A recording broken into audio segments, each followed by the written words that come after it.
और आज बात संक्रमण क्योंकि तेजी से फैलता जा रहा है। शो की शुरुआत किस तरीके से मामले लगातार बढ़ते जा रहे हैं इसी से करेंगे। मामले दिखाएंगे, क्या लोग वाकई मास्क पहन रहे हैं, 2 गज की दूरी का मतलब क्या लोग समझते हैं, ये सब कुछ हम आपको दिखाएंगे क्योंकि जान है तो जहान है। तो इस बुलेटिन में हम आपको कोरोना से जुड़े तमाम अपडेट्स देंगे। शुरुआत कुछ ऐसे राज्यों से करेंगे और उनके आंकड़ों को दिखाएंगे जो बहुत ही ज्यादा डरा रहे हैं। तो सबसे पहले जरा नजर डाल लीजिए, कल देश भर में कोरोना के 1,84,372 केस सामने आए। थोड़ी देर में यह आंकड़ा अपडेट भी हो गया। महाराष्ट्र में सबसे ज्यादा 58,952 मरीज सामने आए। उत्तर प्रदेश का हाल और बेहाल क्योंकि 20,510 नए केस सामने आए हैं। दिल्ली में भी 17,282, छत्तीसगढ़ 14,250 नए मामले, कर्नाटक में 11,265, मध्य प्रदेश में 9,729, केरल में 8,778, गुजरात में 7,410 कोरोना के नए मामले सामने। इसके बाद तमिलनाडु का हाल भी वैसा ही है, 6,984, राजस्थान में 6200 केस सामने आए हैं। और इसके साथ साथ सबसे ज्यादा हैरान करने वाली जो तस्वीर आ रही है वो है महाराष्ट्र से। राजस्थान का भी हाल बेहाल है क्योंकि केस बढ़ते जा रहे हैं। चुनावी राज्य पश्चिम बंगाल में भी कोरोना केस लगातार बढ़ रहे हैं, साथ ही बिहार का आंकड़ा भी डराने वाला है।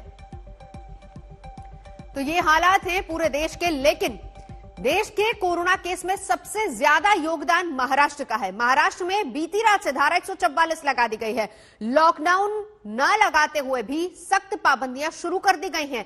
ऐसे में बड़ा सवाल यही है कि क्या इन पाबंदियों से कोरोना के संक्रमण को रोका जा सकेगा? कहते हैं जैसे जैसे रात चढ़ती है मुंबई शहर में जिंदगी भी जवां होती है, लेकिन कोरोना काल ने मुंबई की जिंदगी को बदल कर रख दिया है। अब शाम ढलने का मतलब है लौट आओ अपने अपने घर। कल रात 8 बजे से पूरे महाराष्ट्र में धारा 144 लागू हो चुकी है। जरूरी काम के अलावा अनावश्यक बाहर निकलने की मनाही है। सरकार ने इसे नाम दिया है ब्रेक द चेन। इस वक्त हम मुंबई के सबसे फेमस गेटवे ऑफ इंडिया पर मौजूद है। टूरिस्टों से खचाखच भरा हुआ ये जो गेटवे ऑफ इंडिया रहता था, आज देखिए किस तरीके से पूरा वीरान पड़ा हुआ है। कोई यहाँ पर मौजूद नहीं है, सिर्फ मुंबई पुलिस के ऑफिसर्स आपको दिखेंगे। ये देखिए पूरी जो पेट्रोलिंग है अब वो शुरू हो चुकी है। ये रास्ता देखिए, यहाँ पर लोगों की भारी भीड़ होती थी, ये पूरा रास्ता अब पूरा सन्नाटे में तब्दील हो चुका है। कोई यहाँ पर मौजूद नहीं है। मुंबई पुलिस के जो लोग हैं वो अब जगह जगह पर तैनात है। जो भी पब्लिक प्लेसेस है, ऐसे मुंबई में फेमस पब्लिक प्लेसेस है, वहां पर मुंबई पुलिस की जो पेट्रोलिंग है वो बढ़ा दी गई है। महाराष्ट्र में जिस दिन ब्रेक द चेन लागू हुआ है उस दिन वहां संक्रमण के नए मामले 58,952 दर्ज किए गए हैं, जबकि राज्य की राजधानी मुंबई में नए केस 9,925 हैं और मौत 54 है। कोरोना के संक्रमण को रोकने के लिए मुंबई में 995 इमारतें सील की गई हैं। ऐसे में अपील की जा रही है लोग खुद भी अपना ख्याल रखें, लेकिन घबराना कतई नहीं है। कम से कम जिन्हें कहा जाए, ऐसे जो आपके ऊपर प्रतिबंध लगाए गए हैं उसका आप कृपा करके पालन करें। हमने अपने सारे फोर्स को ये कहा है कि आप जहां तक संभव हो सके तब तक आप किसी भी प्रकार का फोर्स, किसी भी प्रकार की अनुचित तरीके से नागरिकों से बिहेव न करें। तस्वीरें देखिए, धारा 144 लगाते ही सड़कों पर पुलिस ने वाहनों की जांच शुरू कर दी। जो लोग सड़कों पर दिखे उनसे इसकी वजह पूछी गई। जो बेवजह घूमते नजर आए उन्हें ताकीद की गई कि ऐसा न करें। नागपुर के गोकुलपीठ मार्केट की तस्वीर देखिए, सड़कों पर पुलिस नजर आ रही है। रेहड़ी पटरी वालों को हटाया जा रहा है। एक तरफ कोरोना के बढ़ते केस और दूसरी तरफ सख्त पाबंदियां। इसका असर प्रवासी मजदूरों पर साफ दिखने लगा है। महाराष्ट्र के कई हिस्सों में प्रवासी मजदूर बुधवार को अपने अपने राज्यों की ओर निकलने की जद्दोजहद में दिख रहे हैं। रेलवे पुलिस अपनी तरफ से पूरी कोशिश कर रही है कि सोशल डिस्टेंसिंग के नियमों को यहाँ पर पालन हो। जैसा कि मैंने आपको बताया, बार बार अनाउंसमेंट किए जा रहे हैं। तमाम RPF, GRP, right control police यहाँ पर मौजूद है, लेकिन फिर भी लोगों के बीच में जो पैनिक है और जो बाहर जाने की जल्दबाजी है वो इस वक्त आप साफ तौर पर देख सकते हैं। महाराष्ट्र के नए प्रतिबंधों की शुरुआत तमाम उम्मीदों और आशंकाओं के बीच हुई है, लेकिन सवाल ये है कि क्या सिर्फ 15 दिन काफी होंगे?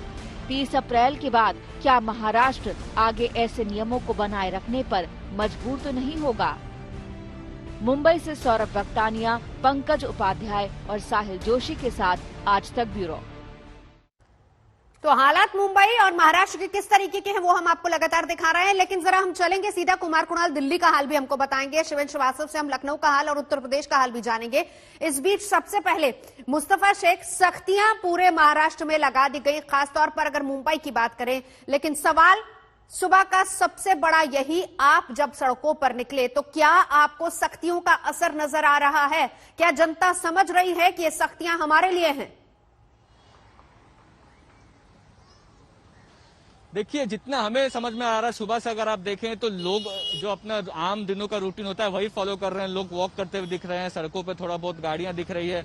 तो ये कुल मिलाकर समझ में आ रहा है कि क्योंकि पुलिस ने ये रुख अपनाया है कि लोगों के साथ सख्ती की जाएगी, कहीं ना कहीं लोग ये बात समझने को तैयार नहीं है कि महाराष्ट्र में अस्पतालों में बीमार हो गए तो जगह नहीं है, ऑक्सीजन की जरूरत पड़ी तो ऑक्सीजन बेड्स अवेलेबल नहीं है, ऑक्सीजन खत्म हो रहा है। ये मॉरल रिस्पॉन्सिबिलिटी जो लोगों के ऊपर है वो कहीं ना कहीं बाजार और ऐसे इलाकों में आप आते हैं तो कहीं ना कहीं कम दिखता है। अब दादर का मार्केट यहाँ पे आप देखेंगे खाली कराया गया है। सुबह में ये मार्केट लगा हुआ था, यहाँ पर भीड़ थी। तो ये शुरू तो हुआ है दिन मार्केट एरिया से। अब धीरे धीरे हम अलग अलग जो आम जिंदगी के पहलू होते हैं वहां पर जाएंगे, देखेंगे क्या असर पड़ा है। लेकिन मार्केट में जैसी गर्दी सुबह के वक्त हुआ करती थी नॉर्मल दिनों में, वैसी ही गर्दी दादर मार्केट में आज भी सुबह में देखी गई है। तो अब ये लोगों के ऊपर ही एक निर्बंध है कि वो क्या ये ब्रेक द चेन रिस्ट्रिक्शन को सक्सेसफुल बनाना चाहते हैं या फिर उसे फेल करना चाहते हैं। क्योंकि सरकार इस वक्त स्ट्रिक्ट होना नहीं चाह रही है तो लोगों को ही कोऑपरेट करना पड़ेगा, वरना हालत कहीं ना कहीं कंट्रोल के बाहर महाराष्ट्र और मुंबई में वही बात है कि ब्रेक द चेन नाम तो दिया गया है, लेकिन ब्रेक चेन तभी टूटेगी अगर सहयोग जनता का मिलेगा। सरकार अपनी तरफ से कोशिशें यकीनन कर भी रही और वो तस्वीरें आप हमको लगातार दिखाते रहिए। मुस्तफा, मैं लौटूंगी, मेरे साथ कुमार कुणाल भी रहेंगे। शिवेन श्रीवास्तव, हम आपसे भी जानेंगे क्योंकि उत्तर प्रदेश के हालात भी लगातार खराब होते जा रहे हैं, लेकिन इस बीच महाराष्ट्र में कोरोना बेकाबू है और इससे निपटने के तमाम उपाय नाकाफी ही साबित हो रहे हैं। हम आपको दिखाते हैं चंद्रपुर के एक शख्स का दर्द भी, और इस शख्स का सीधे आरोप यह है कि कोविड संक्रमण पिता को लेकर वो चंद्रपुर से तेलंगाना तक कई अस्पतालों के चक्कर काट चुका है, लेकिन उसे बेड नहीं मिला और कोरोना से चंद्रपुर जिले की मेडिकल व्यवस्था पूरी तरह से चरमरा गई है। जिले में एक भी बेड खाली नहीं है और इसी वजह से परिजन मरीज को एम्बुलेंस में ही लेकर दर दर की ठोकरें खा रहे हैं। जी को कोविड पॉजिटिव हुआ है। मैं कल दोपहर 3 बजे से वरोरा हॉस्पिटल में गया, वरोरा हॉस्पिटल से चंद्रपुर हॉस्पिटल में शिफ्ट किए और चंद्रपुर हॉस्पिटल में बेड वगैरह अवेलेबल नहीं थे। फिर भी पूरे प्राइवेट हॉस्पिटल घूमा, सब किया, लेकिन कुछ नहीं हुआ। यहाँ से फिर रात में 1 बजे तेलंगाना गया, तेलंगाना से 3 बजे पहुंचा। 3 बजे पहुंचने के बाद वहाँ पे भी कुछ नहीं हुआ। वहाँ से वापस आया सवेरे अभी और यहाँ पे आके खड़ा हूँ, लेकिन अभी तक कुछ बेड नहीं हुआ और ये गाड़ी में का ऑक्सीजन भी खत्म हो रहा है।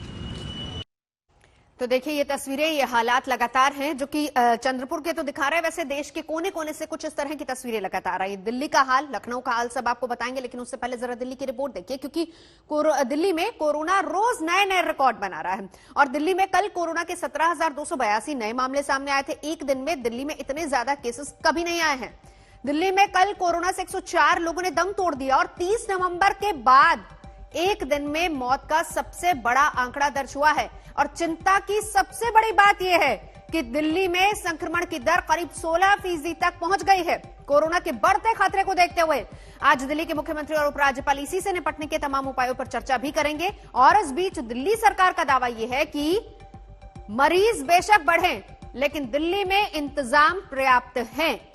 तो दिल्ली कितनी तैयार है? अभी स्लो डाउन नहीं हुआ है और डेली बढ़ते जा रहे हैं। पिछली बार जैसा था कि भी एक दिन 8600 आए थे, उसके अगले दिन से कम होने स्टार्ट हुए थे। अभी बिल्कुल डेली बढ़ते जा रहे हैं। तो सभी लोगों से अपील भी है, निवेदन भी है कि बहुत ज़रूरी हो तभी घर से निकलें और कोविड अप्रोप्रिएट बिहेवियर का पूरा पालन करें। घर से बाहर निकले तो मास्क जरूर लगाएं सभी लोग। किसी भी शहर में आज तक जितने टेस्ट हम कर रहे हैं आज तक नहीं किया गया है। दिल्ली में लगातार 1 लाख से ज़्यादा टेस्ट हो रहे हैं। कल भी 1,02,000 टेस्ट किए गए हैं। टेस्ट भी दिल्ली में किसी भी शहर के हिसाब से 2 गुने से भी ज़्यादा 10-10 गुने तक भी मान सकते हो आप किए जा रहे हैं। बहुत ज्यादा टेस्ट, देखो हम बिल्कुल ओपन है, ट्रांसपेरेंट है, जो भी कुछ कर रहे हैं बिल्कुल सबके सामने कर रहे हैं, सबको बता के कर रहे हैं। टेस्टिंग 1 लाख से ऊपर कर रहे हैं, जिसमें से 70% RT-PCR। कुमार कुणाल, सवाल अब सबसे बड़ा यही है, मामले बढ़ रहे हैं दिल्ली में, लेकिन दिल्ली कितनी तैयार है, खास तौर पर स्वास्थ्य सेवाओं, बेड्स की अगर बात की जाए?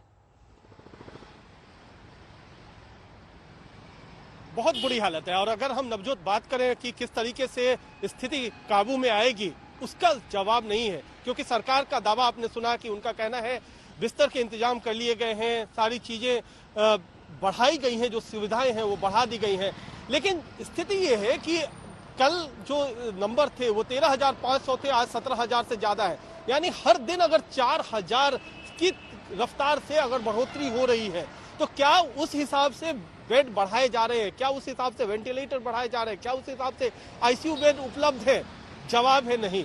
और इसीलिए कल जब हम बात कर रहे थे सत्येंद्र जैन से भी, तो उनका भी यही कहना था कि जो हमने एक तरीके से एक आंकड़े पहले जो आते थे कि अगर 1 या 2 दिन ग्राफ ऊपर जाता था तो फिर तीसरे या चौथे दिन ग्राफ नीचे भी आता था, वो इस बार नहीं हो रहा है। इस बार ग्राफ ऊपर ही ऊपर बढ़ता जा रहा है, वो भी थोड़ा मोड़ा नहीं, 3,000 4,000 से ज्यादा जा रहे हैं, नए मरीज और बढ़ते चले जा रहे हैं। तो 17-18 हजार का जब आंकड़ा पहुंच चुका है, तो ये ग्राफ कहाँ रुकेगा? और क्या जो बिस्तर के इंतजाम किए जा रहे हैं वो काफी है? तो ये मुश्किल सवाल है। और इसीलिए अरविंद केजरीवाल आज अनिल बैजल जो कि उपराज्यपाल हैं उनके साथ बैठक करेंगे, और उस बैठक से भी कुछ महत्वपूर्ण जो फैसले हैं वो हो सकते हैं। साथ ही साथ स्वास्थ्य मंत्री अपने आला अधिकारियों, मुख्य सचिव, स्वास्थ्य सचिव और भी बाकी सचिवों के साथ बैठक करेंगे। तीनों मेयर, यानी दिल्ली के जो नगर निगम है, 3 नगर निगम है, उन तीनों मेयरों की एक बैठक होनी है। तो कई सारे फ्रंट पर आज बैठकों का दौर लगातार चलेगा। लेकिन नतीजा क्या निकलता है, क्योंकि अफरा तफरी है, हाहाकार है, और उस बीच में किस तरीके से सरकार अपने इंतजाम काफी कर पाती है, इस पर सबकी निगाह रहेगी। अफरा तफरी, हाहाकार, बेपरवाही, लापरवाही। और इस बीच एक और बड़ी खबर आपको बता देते हैं, ये बंगाल से खबर है, जहां पर कोरोना की वजह से कांग्रेस के एक उम्मीदवार की मौत हो गई है। सीधा चलेंगे, सूर्याग्नि हमारे साथ मौजूद है। सूर्याग्नि, क्या अपडेट? देखिए, रेजाउल हक मुर्शिदाबाद के एक कैंडिडेट थे, उनको कोरोना पॉजिटिव हुआ था। कोलकाता के एक प्राइवेट हॉस्पिटल में उनका ट्रीटमेंट हो रहा था, और आज सुबह 3 बजे उनकी मौत हो गई। ये वो कोरोना पॉजिटिव थे, लेकिन कोरोना पॉजिटिव होने के बाद उनका ट्रीटमेंट जहाँ पे हो रहा था कोलकाता के एक प्राइवेट हॉस्पिटल में, और आज सुबह 3 बजे उनकी मौत हो गई। लेकिन उनका ऑटोप्सी रिपोर्ट जो है कि कौन से कारण की वजह से उनकी डेथ हुई थी, वो अभी भी आने बाकी है। लेकिन उनको जो एडमिशन हुआ था वो तब कोरोना पॉजिटिव थे। बिल्कुल, मुर्शिदाबाद से कांग्रेस के उम्मीदवार, जाहिर सी बात है कि प्रचार पूरी तरह से चल रहा है, जिस तरीके से पश्चिम बंगाल में चुनाव भी है। तो ऐसे में अब ये खबर मुर्शिदाबाद से जो कांग्रेस उम्मीदवार, जहां पर कोरोना की वजह से उनकी मौत हो गई है। तो इस बीच देखिए, हालात बिल्कुल वैसे। मेरे तमाम सहयोगी लगातार हमारे साथ जुड़े हैं, जिनसे हम चर्चाएं भी कर रहे हैं। सवाल बिल्कुल उसी तरह के जिस तरह के हम पिछले साल पूछा करते थे कि कोरोना की वजह से हालात क्या हैं, क्या असर सख्ती का नजर आ रहा है या नहीं आ रहा। अब वापस से उसी तरह की सिचुएशन एक तरीके से पैदा हो गई। उत्तर प्रदेश का हाल भी हम आपको बता देते हैं, क्योंकि कोरोना की पहली लहर को आसानी से संभालने वाले उत्तर प्रदेश को इस बार संक्रमण का ज्यादा खतरा नजर आ रहा है और बिल्कुल बेकाबू होता जा रहा संक्रमण। और देश में रोजाना नए मामले सामने आ रहे हैं, और इस बीच उत्तर प्रदेश दूसरे नंबर पर पहुंच गए। महाराष्ट्र पहले नंबर पर है, यूपी दूसरे नंबर पर, और पहली बार यूपी में एक दिन में 20,000 से ज्यादा नए मामले सामने आए हैं।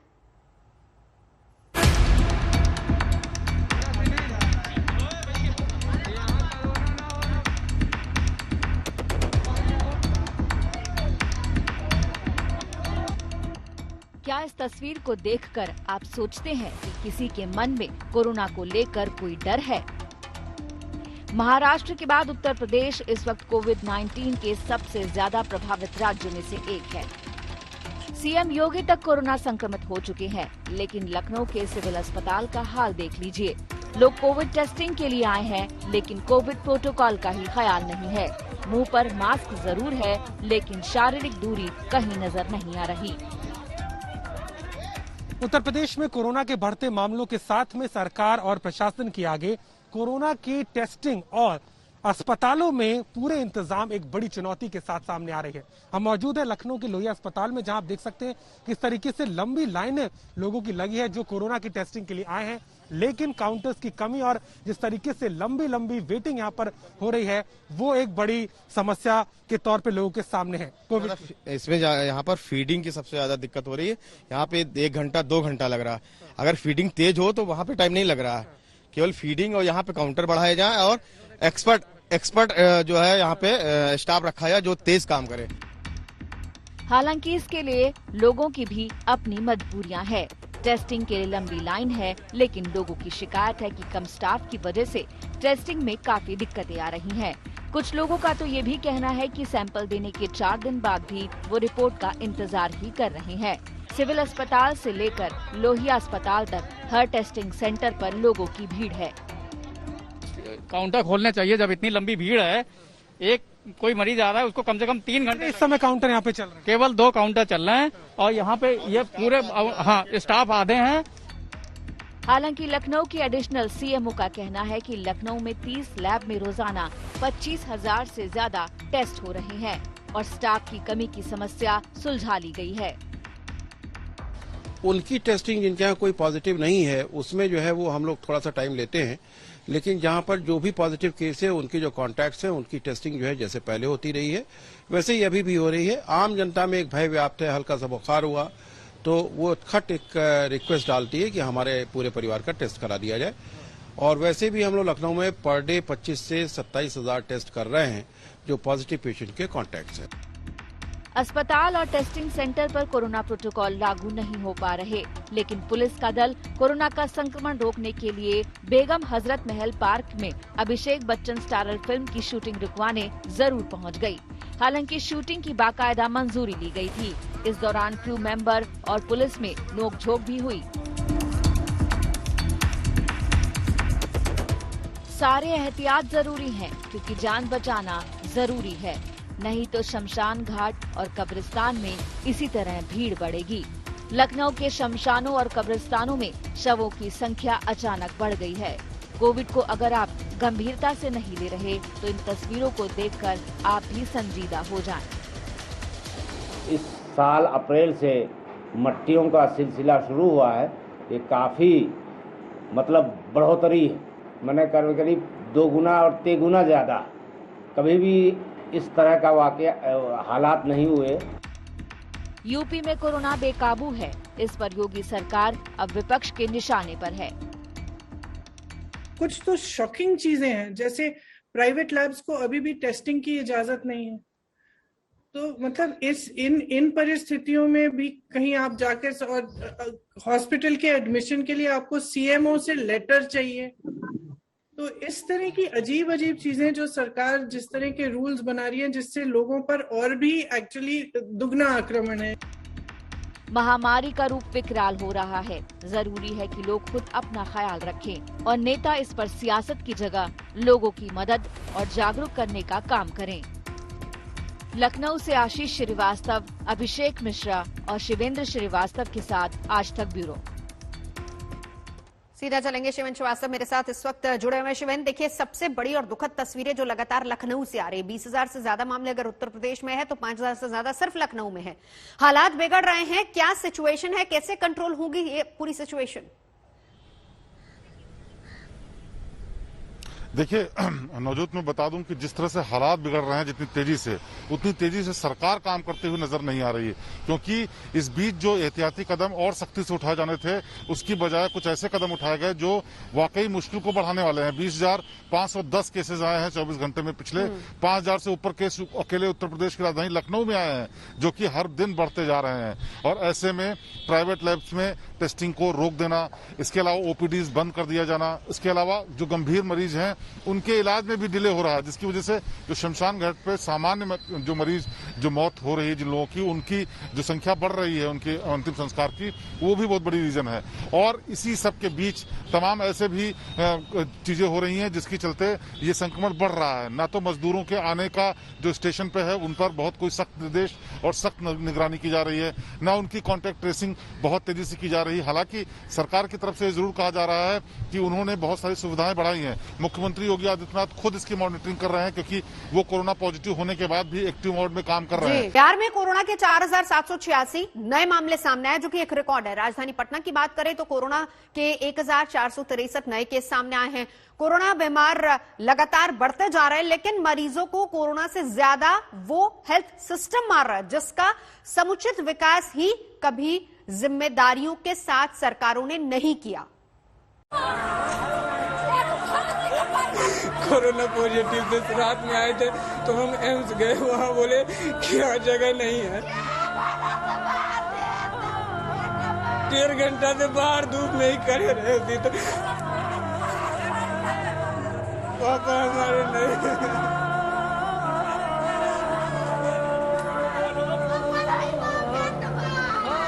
अस्पताल की चौखट पर आकर भी जब इलाज के अभाव में टूट जाए दम आम आदमी का, तो उठती है चीख, जिससे फट जाने चाहिए उस सिस्टम के कान के पर्दे, जिसे कभी वक्त रहते ना सुनने की बीमारी।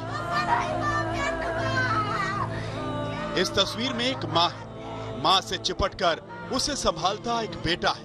वो बेटा जो अपनी माँ को ढांढस बंधा रहा है, जिसने अपना पिता और उसकी माँ ने अपने पति को इसी अस्पताल की चौखट पर सिस्टम की नाकाम नीतियों के कारण खो दिया है। ये एक पूर्व फौजी का परिवार है, जिन्हें पत्नी और बेटा लखीसराय से पटना के नालंदा मेडिकल कॉलेज अस्पताल के कोरोना वार्ड में इलाज के लिए लेकर आए थे। लेकिन आरोप है कि 1.5 घंटे तक पटना के इस अस्पताल के भीतर तक दाखिल होने की इजाजत नहीं मिली। कोरोना से तड़पता एक पूर्व फौजी हॉस्पिटल की दहलीज पर धूप में इंतजार करते करते दम तोड़ देता है। आए थे 1.5 घंटा पहले, पापा बहुत सीरियस में थे। हम बोले भी कि पापा को अंदर एडमिट कर दीजिए, उसके बाद जो करना, तो धूप में जोड़ दिए पापा को। हम बोले थे कि अंदर कर दीजिए, धूप में बहुत लो हो गया पूरा। लास्ट में पापा हमारे नहीं। यहाँ एक आम आदमी को अस्पताल में 1.5 घंटे तक देखने को डॉक्टर, इलाज को दवा नहीं मिलती। उसी अस्पताल का दौरा करने जब बिहार के स्वास्थ्य मंत्री मंगल पांडे पहुँचते हैं, तो आधा दर्जन से ज्यादा डॉक्टर और दूसरे मेडिकल स्टाफ बाहर अगवानी के लिए खड़े मिलते हैं। कार से उतरते मंत्री के लिए अस्पताल के अधिकारी और डॉक्टर आ जाते हैं, लेकिन इन्हीं में से एक डॉक्टर भी अगर उस पूर्व फौजी को वक्त रहते देखने को मिल जाता, तो इस माँ के मांग का सिंदूर नहीं उजड़ता। स्वास्थ्य मंत्री मंगल पांडे को अंदर ले जाकर उस स्वास्थ्य व्यवस्था का मुआयना पीपीई किट पहनाकर किया जा रहा था, जिसका शिकार आम आदमी बाहर अपनों को खोने के बाद टूट चुका है, बिखर चुका है और दर दर की ठोकर खाने के बाद पटना के इस नालंदा मेडिकल कॉलेज में इलाज के लिए पहुंचा था। कोरोना पॉजिटिव थे, साहब मेरे में प्रॉब्लम था। कहां से आए हैं? लखीसराय से। विनोद। कब से बीमार थे? 3-4 दिन से। कहाँ यहाँ कहाँ ऐसे कौन? पहले हम गए, रात में आए थे तो हम एम्स गए, वहाँ बोले कि यहाँ जगह नहीं है, तो फिर वो बोले कि चले जाइए किसी प्राइवेट में। तो रात में हम प्राइवेट में गए, सुबह फिर देखे सुधार नहीं, तो फिर हम यहाँ आए, तो यहाँ बोले कि यहाँ कौन सा हॉस्पिटल है, क्या नाम है? NMCH। तो बोले कि ठीक है हम इनको अंदर कर। तो 1.5 घंटा से बाहर धूप में ही खड़े रहे थे, तो हम बोलते रहे अंदर कर दीजिए, अंदर कर दीजिए, अंदर नहीं किए। मतलब समझिए इसका, एक बेटा अपने बीमार पिता को लेकर पहले पटना एम्स गया, एम्स में कहा गया प्राइवेट में जाकर इलाज कराओ। प्राइवेट अस्पताल में गरीब कहां से इलाज कराता। लौटकर बेटा पिता को NMCH लेकर इलाज कराने आया। NMCH में 1.5 घंटे तक बेड नहीं मिला, न डॉक्टर मिले न दवा मिली। धूप में खड़े खड़े मरीज ने दम तोड़ दिया। और जब अंदर से इसी तरह मौत बांटती व्यवस्था का निरीक्षण करके लौटे सुशासन के स्वास्थ्य मंत्री मंगल पांडे से मंगलवार को आज तक ने पूछा कि क्यों कोई देखने वाला नहीं है, क्यों बाहर ही मरीज इंतजार में इलाज के बगैर मर रहा है, तो जवाब सुनिए। आर्मी के आदमी थे, 1.5 घंटा से यहाँ एम्बुलेंस से पड़े थे, उसके बाद उनकी मौत हो गई। कोई देखने तक नहीं गया, मरने के बाद इलाज कराने के लिए लोगों को देखा नहीं। देखिए, मैंने कहा कि हर बेहतर स्वास्थ्य सुविधा देने का कोशिश और प्रयास हो रहा है। अस्पतालों में निश्चित रूप से विगत कुछ दिनों में अचानक से संख्या बढ़ी है और इसीलिए स्वास्थ्य सुविधाओं को बढ़ाने का लगातार प्रयास हम सब कर रहे हैं। कोई भी मौत होता है वो बहुत दुखद होता है, कष्ट होता है, चूंकि हर व्यक्ति की जान बचाने के लिए ही हम लोग काम कर रहे हैं। हमारे चिकित्सक सब काम कर रहे हैं और हमारे चिकित्सक या चिकित्सा कर्मी आप सब लोग देखते हैं आखिर दिन रात इस अस्पताल में भी लोगों की जान बचाने का काम कर रहे हैं। कोई भी घटना इस प्रकार की होती है तो मन को जरूर पीड़ा होता है। स्वास्थ्य मंत्री के बयान से पीड़ा महसूस करने के नाम पर फेंकी गई गोली पर मत जाइए, क्योंकि कैमरे में कैद तस्वीरें झूठ नहीं बोलती। देखिए पीड़ा महसूस करते स्वास्थ्य मंत्री को और अस्पताल की चौखट पर ही इलाज के अभाव में दम तोड़ चुके पूर्व फौजी के रोते परिवार को। देखिए इस दूरी को, चंद कदम दूर रोते परिवार को, जो स्वास्थ्य मंत्री सांत्वना के 2 बोल नहीं बोल सके। वहाँ स्वास्थ्य व्यवस्था क्या होगी आप खुद सोच लीजिए। समझ नहीं आता कि जिनके सामने वक्त पर डॉक्टर देखने को न मिले और भर्ती तक समय पर न मिलने पर खत्म हो गया परिवार पड़ा हो, वो अंदर पीपीई किट पहनकर कौन सा इंतजाम देखने आए होंगे। वैसे रोते हुए परिवार को जो मंत्री जी कैमरे के सामने ही ढांढस नहीं दे पाए, वो कुछ ही घंटों बाद दावा है कि पश्चिम बंगाल में पार्टी के लिए चुनाव प्रचार करने गए थे, शायद ये बताने कि बिहार जैसी स्वास्थ्य व्यवस्था देश में कहीं नहीं है। राजेश कुमार झा, पटना, आज तक। कोरोना के लगातार मामले बढ़ते जा रहे हैं, लेकिन इस बीच देश के हेल्थ सिस्टम की पोल खुल गई है और ये सिस्टम किस तरीके से कोविड के संकट काल में और बड़ी आफत बन सकता है, आज तक के रियलिटी टेस्ट में हम इसका खुलासा करेंगे।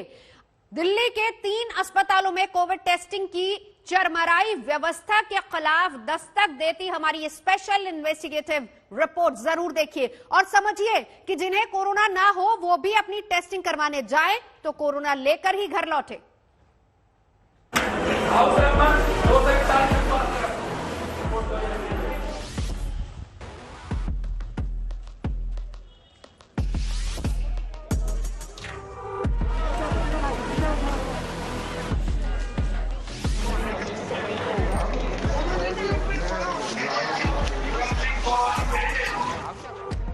कोरोना से लड़ने का सबसे बड़ा हथियार यही है, लेकिन अगर टेस्टिंग कराने की व्यवस्था ही बीमार हो तो आप क्या कहेंगे? आज तक के रियलिटी टेस्ट में दिल्ली के 3 नामी अस्पतालों की सच्चाई खुली है, जहां टेस्टिंग की पूरी व्यवस्था ही ऐसी है कि ये अस्पताल कोविड के ब्रीडिंग ग्राउंड बन रहे हों तो कोई अचरज नहीं। अपनी आंखों से देख लीजिए, देश की राजधानी दिल्ली में कोविड-19 से जंग का ये हाल।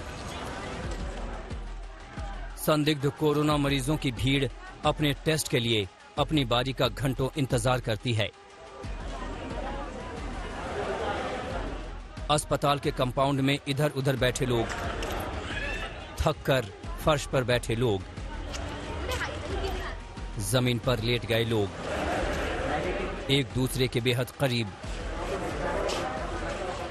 किसी का मास्क चेहरे पर नीचे है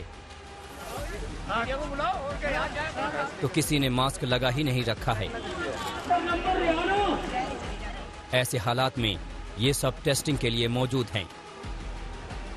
टेस्टिंग की व्यवस्था के चरमरा जाने की तस्वीरें दिल्ली में केंद्र के एक अस्पताल, दिल्ली सरकार के एक अस्पताल और एक म्युनिसिपल अस्पताल में आज तक के कैमरे पर रिकॉर्ड हुई हैं।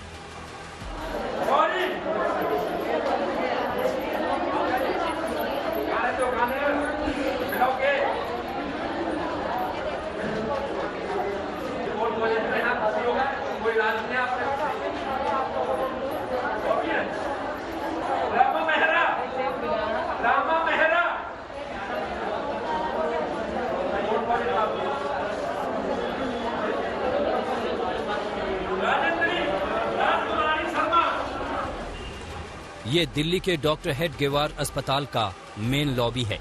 दोपहर के 2 बजे हैं। संदिग्ध कोविड मरीज टेस्ट रिपोर्ट का इंतजार कर रहे हैं।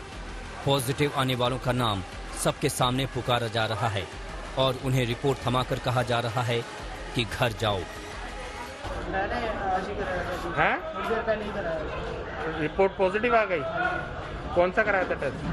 रैपिड। और ये ऐसे ही बांट रहे हैं सबको भीड़ में पॉजिटिव की रिपोर्ट? हैं? क्या बोला इन्होंने? कह रहे पॉजिटिव है। और अब क्या हॉस्पिटल में भर्ती करेंगे? क्या कर रहे हैं? अभी बोला घर जाओ। पॉजिटिव है? पॉजिटिव है। कोरोना रिपोर्ट पॉजिटिव आने के बाद आइसोलेशन होना चाहिए। कोरोना का प्रोटोकॉल यही है। पॉजिटिव है। लेकिन यहाँ संक्रमित आए लोग भीड़ के बीच से गुजरकर अपने अपने घरों की ओर लौटते हैं। पॉजिटिव है। अस्पताल के कर्मचारियों से जब इस पर बात की गई तो उन्हें अपनी गलती तो नहीं दिखी, लेकिन ये जरूर बताते गए कि लोग ही सोशल डिस्टेंसिंग नहीं मान रहे तो वो करें क्या। आप ऐसे बांट रहे हो, लोग बैठे हुए हैं, सोशल डिस्टेंसिंग के लिए कोई सोशल डिस्टेंसिंग नहीं है, कुछ नहीं है। और इससे और लोगों को हो जाएगा, नहीं होगा, और लोगों को नहीं हो जाएगा।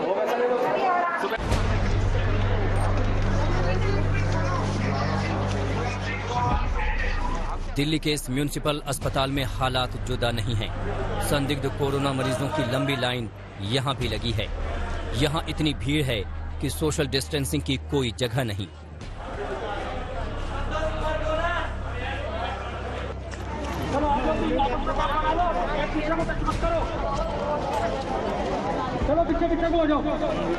अब इस माँ को देख लीजिए जो अपने नवजात बच्चे के साथ टेस्टिंग का इंतजार कर रही है।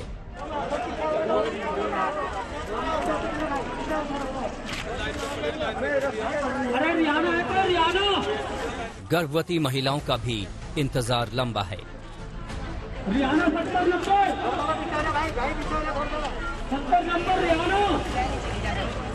6 बजे से यहाँ तक आए। कहाँ से आए हैं आप? मंडौली से। और अभी सुबह 6 बजे आ गए थे? हाँ जी। चले जाओ 10-15 और अब 10:30 बज रहे हैं। अब देख लो क्या 257 अमित। अरे 257 अमित कौन है? 257 अमित 263। यहाँ लापरवाही का कैसा आलम है इसे देखिए। मरीज जिनकी रिपोर्ट्स पॉजिटिव आई है उसे भीड़ में तलाशा जा रहा है। 257 अमित कौन है? दिल्ली में टेस्टिंग फैसिलिटी केंद्र सरकार के आरएमएल अस्पताल में भी चरमराई हुई है। टेस्ट कराना क्या? कल सुबह में टेस्ट के लिए अब नहीं होगा। क्यों? पेशेंट कल सुबह आएगा टेस्ट के लिए भैया, आज नंबर नहीं आ पाएगा।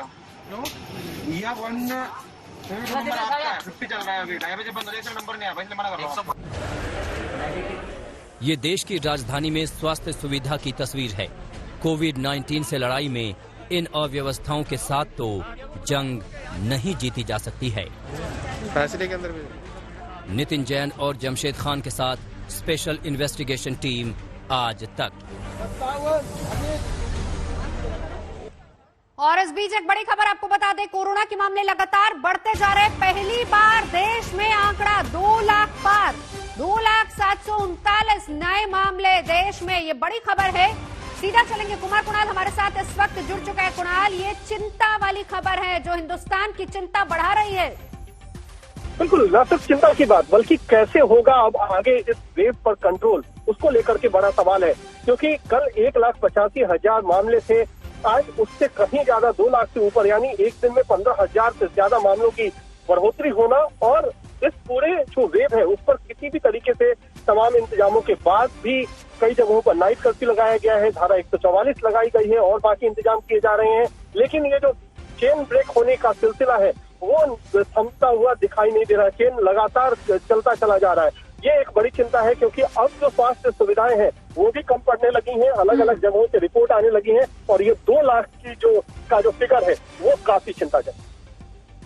बिल्कुल कुणाल, जाहिर सी बात है कि जैसे जैसे मामले बढ़ते जा रहे हैं, स्वास्थ्य सेवाएं कम हो रही हैं और ऐसे में चिंता लगातार बढ़ रही। क्या एक बार फिर से स्थिति 2020 वाली होगी? क्या देश वापस से लॉकडाउन की तरफ जा रहा है? लेकिन इस बीच हम आपको दिखाएंगे कुछ ऐसी तस्वीरें जो अस्पतालों का रियलिटी टेस्ट हमने किया है और हम आपको उसका हल भी बताते हैं।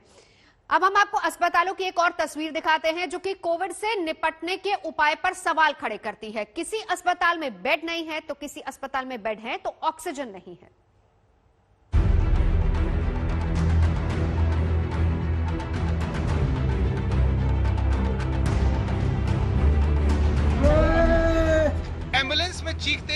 मरीज की पूरी कहानी आप सुने उससे पहले आप मध्य प्रदेश के मुख्यमंत्री का राज्य में ऑक्सीजन को लेकर ये दावा सुनिए।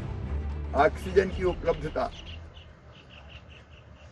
क्योंकि बेड्स तो मिल जाए लेकिन ऑक्सीजन चाहिए,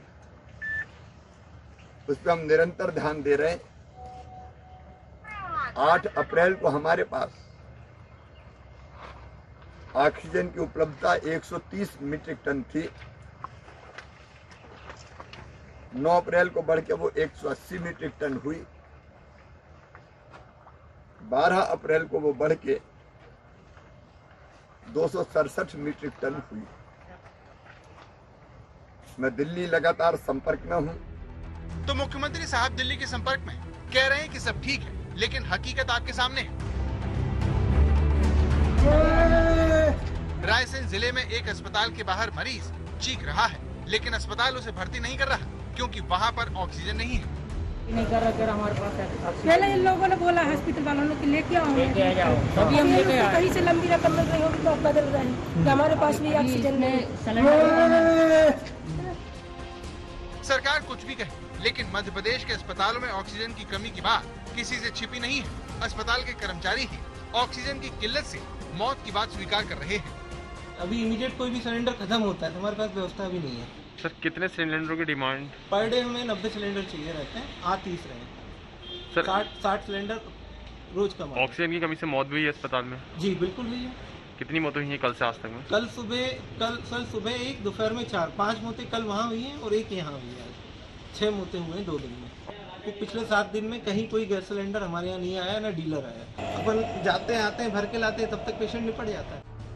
नौबत ये आ चुकी है कि अब अस्पताल मरीजों को भर्ती करने से पहले उसके रिश्तेदारों से एक अंडरटेकिंग भी ले रहा है कि अगर ऑक्सीजन की कमी से उनके मरीज की मौत हो गई तो वो जिम्मेदार नहीं होंगे।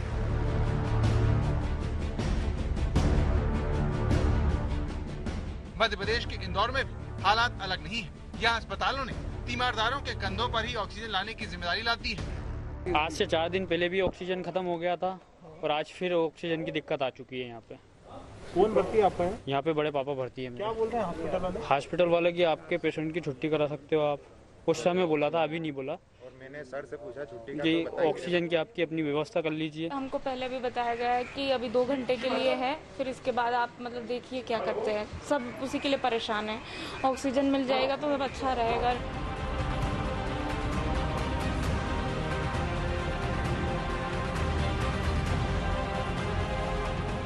दुर्भाग्य देखिए, जिन लोगों के पास ऑक्सीजन है उन्हें जमीन पर लेटकर इलाज करवाना पड़ रहा है। ये उज्जैन का कोविड सेंटर है, जहां कोरोना मरीजों का इलाज जमीन और कुर्सी पर बैठाकर किया जा रहा है। शर्मा, भोपाल, आज तक।